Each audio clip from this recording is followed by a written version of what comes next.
দুনিয়াতে যত কিছু আছে সবচাইতে দাম কিসের বেশি বলুন তো? দুনিয়াতে যাহা কিছু আছে, সোনা দানা হীরা কাঞ্চন মানিক মুক্তা যাহা কিছু আছে, সবচাইতে দাম হলো, সবচাইতে মূল্যবান জিনিস হলো, তার নাম হলো জ্ঞান। তার নাম কি বললাম? তার নাম হচ্ছে জ্ঞান। আর আল্লাহ নবী বলেছেন, আল ইলমু নূরুন, জ্ঞান হলো একটি আলো। জোরে বলি সুবহানাল্লাহ। যেমন আলো অন্ধকারকে দূরভীত করে দেয়, অনরবভাবে কোনো মানুষের ভিতরে জ্ঞান যদি থাকে, ওই মানুষটাকে ওই জ্ঞান আলোকময় করে দেয়।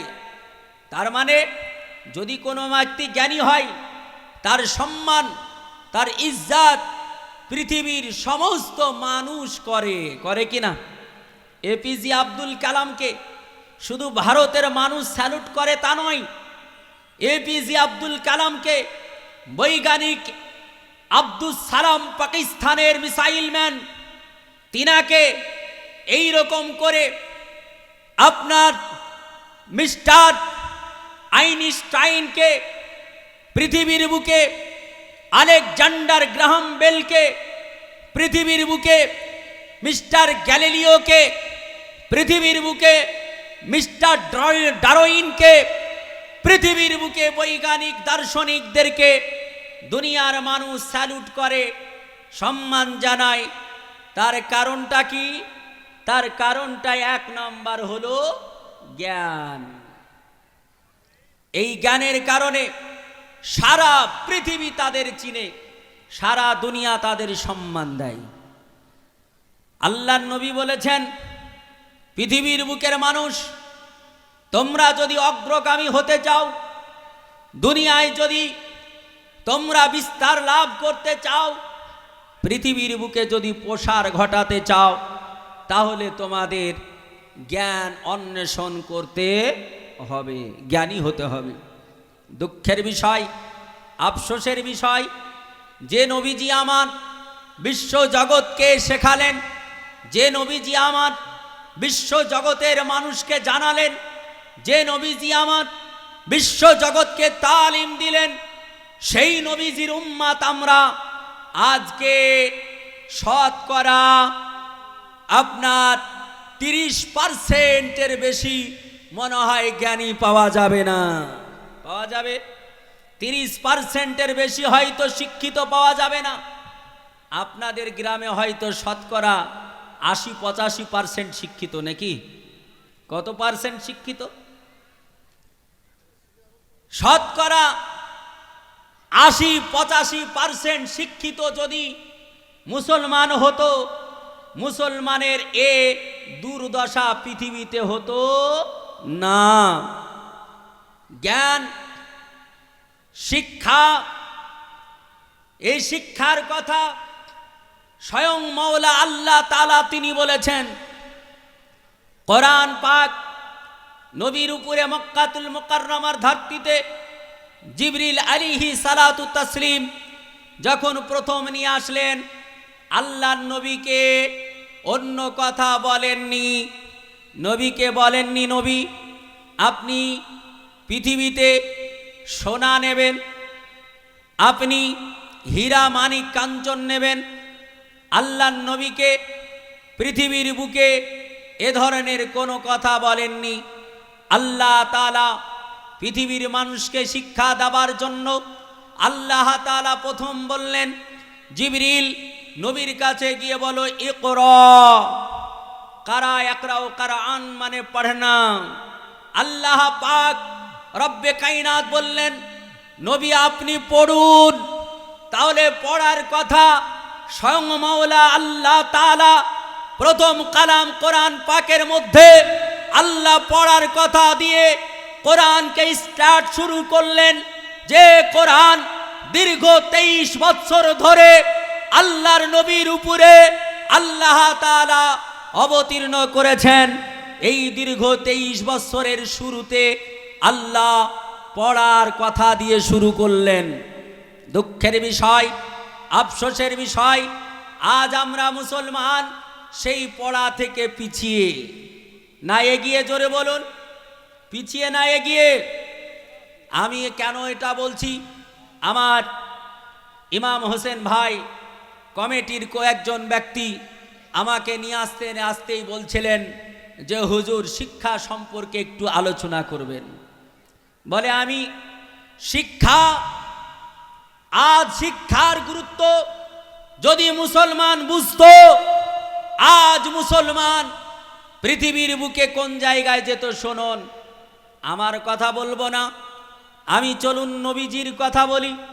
যে নবী সমগ্র পৃথিবীর শিক্ষক, নবীজি সারা দুনিয়ার শিক্ষক হয়ে এসেছেন, যে নবী বলেছেন আনা মুআল্লিমুন ফিদ দুনিয়া, আনা মুআল্লিমুন ফিদ দুনিয়া, I am the teacher of the entire world.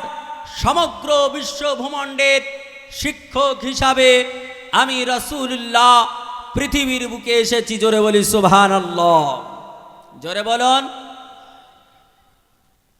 যে জাতির শিক্ষা নেই ওই জাতি কোনোদিন অগ্রগামী হতে পারে না। শিক্ষা হচ্ছে জাতির মেরুদণ্ড। শিক্ষা কি? এই জোরে বলুন, শিক্ষা কি? শিক্ষা হলো জাতির মেরুদণ্ড। আমরা পৃথিবীতে এক প্রকারের জীব দেখতে পাই যাদেরকে আমরা সরীসৃপ প্রাণী বলি, যেগুলোকে আমরা কেঁচো বলে জানি, যেগুলোকে আমরা সাপ বলে জানি। আমরা জানি এই কেঁচো, সাপ, এগুলো যেগুলো সরীসৃপ প্রাণী, তাদের শির দাঁড়া নেই। যাদের শির দাঁড়া না থাকার কারণে, তাদের মেরুদণ্ড না থাকার কারণে তারা স্থিরভাবে দাঁড়াতে পারে না। পারে নাকি? তারা সোজা হয়ে দাঁড়াতে পারে না। তাই যে প্রাণীর মেরুদণ্ড নেই সেই স্থিরভাবে যেমন দাঁড়াতে পারে না, যে জাতির শিক্ষা নেই ওই জাতি পৃথিবীর বুকে অগ্রগামী হতে পারে না, পারে না, পারে না।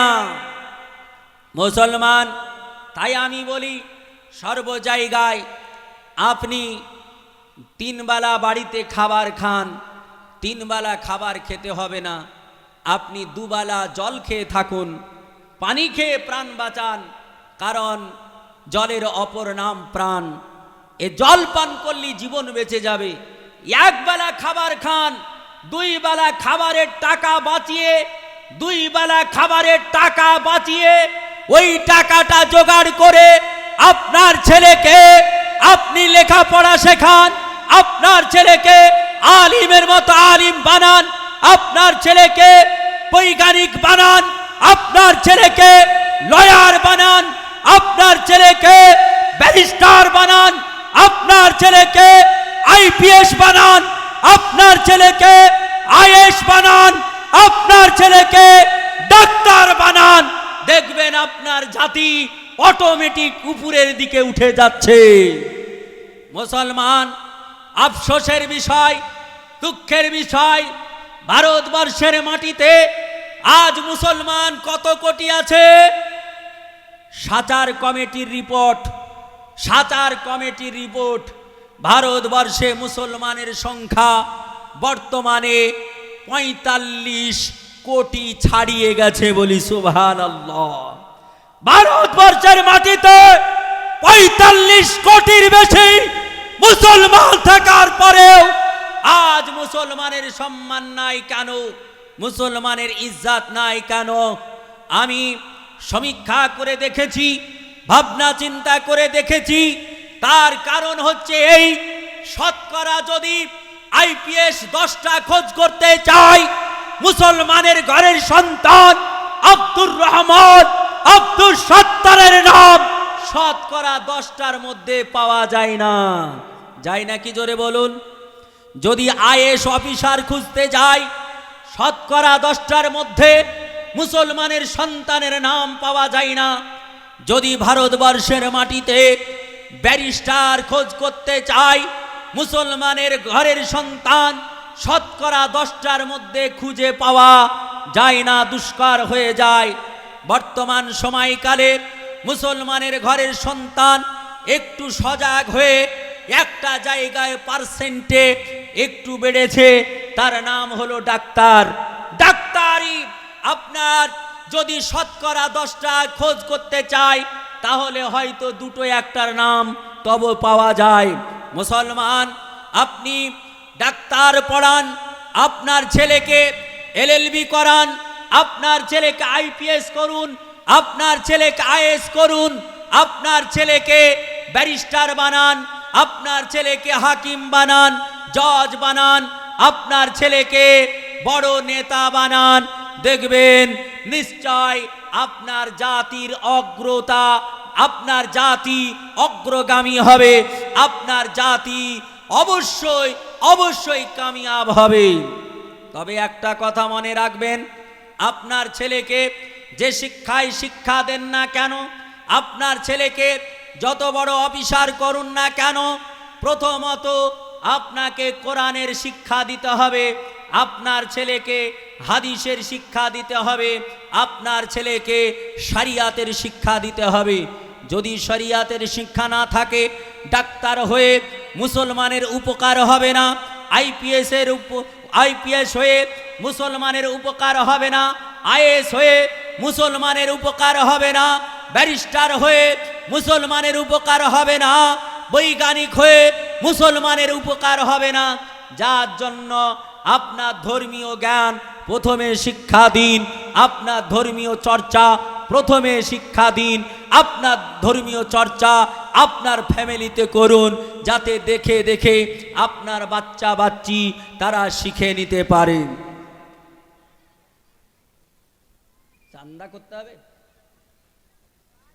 আমাকে তো কথা বলেনি মুআজ্জাজ মোহতারাম। যাই হোক, আমাদের সভাপতি সাহেব বলছেন চান্দা করতে হবে। আর যিনি আমাদের ওই ভাই, তিনি বলেছিলেন মৌলানা সাহেব শিক্ষা বিষয়ে আলোচনা করতে হবে। মুআজ্জাজ মোহতারাম, তো যাই হোক, দুটো বিষয় একসঙ্গে কিন্তু করা দুষ্কর, ঠিক না বললাম না ভুল বললাম? হ্যাঁ, দুটো বিষয় একসঙ্গে করা দুষ্কর। তারপরে ইনশাল্লাহ চেষ্টা করব, ইনশাল্লাহ বলবো। তো মুআজ্জাজ মোহতারাম, যাই হোক, পৃথিবীর বুকে সবচাইতে দামি, সবচাইতে বেটার, সবচাইতে বেস্ট ধর্মগ্রন্থ, তার নাম কি? জোরে বলুন। তার নাম কোরআন। আপনি বলবেন কোরআন, মুসলমান বলবে, কিন্তু অন্যরা তো বলবে না। আমেরিকার মাটিতে এক সময় একটি কনফারেন্স হয়েছিল, যে কনফারেন্সে প্রত্যেকটা ধর্মের মানুষকে ডাকা হয়েছিল, ধর্মগুরুদের ডাকা হয়েছিল, ধর্মগ্রন্থ সঙ্গে নিয়ে ডাকা হয়েছিল। ডাকার পর যিনি ডেকেছিলেন মাননীয় স্পিকার মহাশয়, তিনি জিজ্ঞেস করলেন এক এক করে, খ্রিস্টান ধর্মের নেতাকে বললেন, হে খ্রিস্টান ধর্মের নেতা, তোমাদের ধর্মগ্রন্থ বড় না অন্য ধর্মের গ্রন্থ বড়? তিনি বললেন, আমাদের ধর্মগ্রন্থ ইঞ্জিল হচ্ছে সব চাইতে বড়। বলে কেন? বলে আমাদের ধর্মগ্রন্থে বলা হয়েছে মানুষকে সৎ উপদেশ দাও, আমাদের ধর্মগ্রন্থে বলা হয়েছে ন্যায় পথে চলো, আমাদের ধর্মগ্রন্থের যিনি প্রবর্তক তার নাম হযরত ঈসা রুহুল্লাহ, ঈসা মাসি, যিনি মাটি দিয়ে কাদা দিয়ে পাখি বানিয়ে যদি বলতেন উড়ে যা, আকাশে উড়ে যেত। এই জন্য আমাদের ধর্মগ্রন্থ বড়। ইনি মাননীয় স্পিকার মহাশয়, তিনি বলেছিলেন, আমি তোমার ধর্মে তো বিশ্বাসিত নই, অর্থাৎ তোমার ধর্মগ্রন্থকে আমি এই যুক্তিতে মানতে পারি না। তুমি ঈসা নবীকে মানো, তাই তোমার ধর্মগ্রন্থকে তুমি মানো, তোমার নবীকে তো আমি মানি না, তোমার ধর্মগ্রন্থ আমি মানি না। তোমাকে লজিক দিয়ে প্রমাণ করতে হবে তোমার ধর্মগ্রন্থ বড়। এই রকম করে ইহুদি ধর্মগ্রন্থ, এই রকম করে খ্রিস্টান ধর্মগ্রন্থ, এই রকম করে হিন্দু ধর্মগ্রন্থ, পৃথিবীর বুকে সব ধর্মগ্রন্থ নিজ নিজ কথা বলে, লজিকবিহীন কথা বলে, বৈজ্ঞানিক মত না দেওয়ার কারণে এক এক করে সকলে হ্যারাস হয়েছিল, সর্বশেষে কোরআনে পাক নিয়ে একজন ব্যক্তি উঠলেন, তাকে বললেন তোমাদের ধর্মগ্রন্থ বড় না অন্য ধর্মগ্রন্থ? তিনি বললেন আমি আমার ধর্মগ্রন্থ বড় বলতে চাই না, তবে আপনাকে আমি নির্বাচন করতে দেব। পৃথিবীর জমিনে আপনি সমস্ত ধর্মগ্রন্থ পড়ে দেখুন, যে ধর্মগ্রন্থের বয়স 5000 বছর, সেই ধর্মগ্রন্থের প্রথম কপিটা উঠিয়ে দেখুন 5000 বছর পূর্বের কপিটা বর্তমান 2023 সালের কপির সঙ্গে কোনো মিল পাওয়া যাবে না। দুনিয়ার বুকে আপনি ইহুদি ধর্মের এই রকম করে সনাতন ধর্মের যত ধর্মগ্রন্থ আছে, বাইবেল, গীতা, মহাভারত, যজুর্বেদ, অথর্ববেদ, ত্রিপিটক, জান্দাবাস্তা, এমন করে ঋগ্বেদ, সামবেদ, এমন করে অথর্ববেদ, এমন করে বাইবেল, এমন করে তাওরীত, এমন করে জব্বুর, এমন করে ইনজিল, সব কিতাবকে উঠিয়ে দেখুন, তার শুরুটা যেমন বর্তমানে তেমন পাওয়া যাবে না। কিন্তু পৃথিবীর মাটিতে আজ থেকে 1450 বছর পূর্বে যে কোরআনের লেখা, যে কোরআনের আয়াত, যে কোরআনের ভলিউম, যে কোরআনের অক্ষর যেমনটা ছিল, আজ ভারতের মাটিতে ওই কোরআনের আয়াত অমনি আছে, ইন্দোনেশিয়াতে তেমনই আছে, মালয়েশিয়াতে তেমনই আছে, নাইজেরিয়াতে তেমনই আছে, পাকিস্তানে তেমনই আছে, বাংলাদেশে তেমনই আছে, আফ্রিকা মহাদেশে তেমনই আছে। সারা পৃথিবীতে এক রূপে যদি কিতাব পাও, তার নাম কোরআনকে পাবে। যে কোরআন পাকে আজকে এই প্রথম সৃষ্টিতে যা দেখা গিয়েছে এখনো তেমনই দেখা যাবে। যে কোরআন পাকে বিজ্ঞানের কথা আছে, যে কোরআন পাকে আল্লাহ তাআলা তিনি পৃথিবীর বুকে যত ধরনের কেমিক্যাল দিয়েছে, আল্লাহ সমস্ত কেমিক্যালের কথা কোরআন পাকে বর্ণনা দিয়েছে। যে কোরআন পাকে খনিজ দ্রব্যের কথা আছে, যে কোরআন পাকে মানুষ সৃষ্টির কথা আছে, সব কথা কোরআন পাকে প্রমাণ আছে। তাই তো তিনি দেখে সঙ্গে সঙ্গে বললেন, the holy Quran Sharif is the greatest religion book of the entire world. সমগ্র পৃথিবীতে যদি শ্রেষ্ঠ ধর্মগ্রন্থ থাকে, তার নাম হলো কোরআনে পাক। জোরে বলি সুবহানাল্লাহ। মুআজ্জাজ মুহতারাম, এই কোরআনে পাক আমাদের শিখতে হবে কিনা? জোরে বলুন, শিখতে হবে কিনা? আল্লাহর নবী বলেছেন, তালাবাল ইলমে ফারিদাতুন আলা কুল্লি মুসলিমিন ওয়া মুসলিমাতিন। প্রত্যেকটা মুসলমান নর নারী উভয়ের উপরে শিক্ষা করা অপরিহার্য। জোরে বলি সুবহানাল্লাহ। প্রত্যেকটা মুসলমান নর নারীকে শিখতে হবে। নবী বলেছেন দরকার হলে সেই জামানায় নবী মক্কাতুল মুকাররমায় দাঁড়িয়ে, আরবের ধরতিতে দাঁড়িয়ে তিনি বলেছিলেন, ওয়ালাউ কানা উতলুবু ফিস সিন, প্রয়োজন হলে চীন দেশে গিয়েও শিক্ষা অর্জন করো। নবী চীনের কথা এই জন্য বলেছিলেন, ভারত থেকে চীনের দূরত্ব অনেক হাজার হাজার কিলোমিটার। নবী শিক্ষার গুরুত্ব বোঝাতে গিয়ে, রসুল শিক্ষার গুরুত্ব পৃথিবীর মানুষকে জানাতে গিয়ে তিনি উদাহরণ দিয়েছিলেন।